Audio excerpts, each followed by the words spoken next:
कल कांग्रेस पार्टी की कार्यसमिति ने एक आश्चर्यजनक और देश विरोधी फैसला लिया है। उन्होंने अपनी पार्टी के 37 के रिजोल्यूशन को फॉलो करते हुए महान वंदे मातरम गीत के 2 ही छंद गाने का फैसला किया है।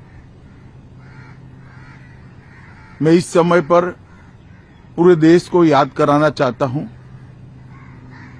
कि 1937 में कांग्रेस पार्टी ने मुस्लिम अपीसमेंट के लिए वंदे मातरम के 2 टुकड़े कर देश के विभाजन की नींव डाली थी और वहीं से 2 राष्ट्र के सिद्धांत को ताकत मिली थी और अंततोगत्वा देश का विभाजन हुआ और पाकिस्तान का जन्म हुआ था। आज जब वो ऐतिहासिक गलती को वंदे मातरम के गीत के प्रागट्य के 150वें साल में नरेंद्र मोदी सरकार ने सुधारकर बंकिम बाबू की ये अमर कृति को पूरा गीत गाकर राष्ट्रीय एकात्मता को फिर से एक बार सुदृढ़ करने का प्रयास किया है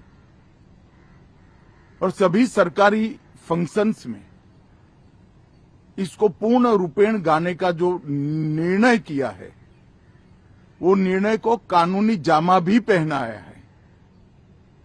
इसकी अवहेलना करने का कांग्रेस ने कल निर्णय किया है।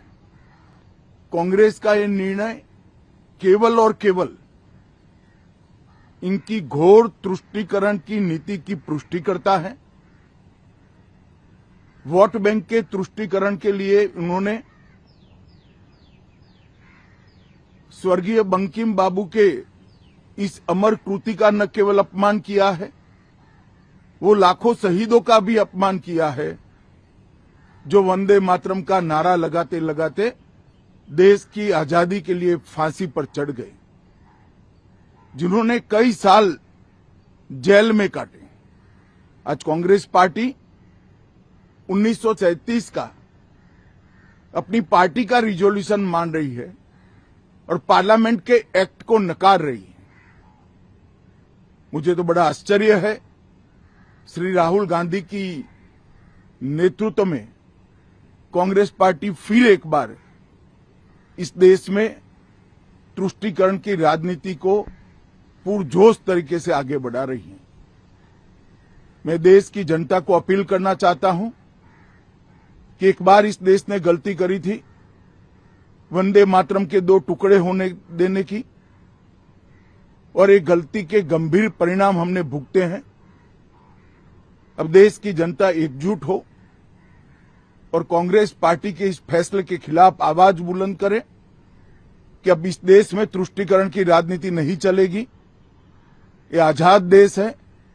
आजादी के 80 साल के बाद 1937 में जो फैसला कांग्रेस ने किया था, जिसको नरेंद्र मोदी जी ने सुधारा है, उसके सामने का कोई विरोध इस देश की जनता नहीं सहन करेगी।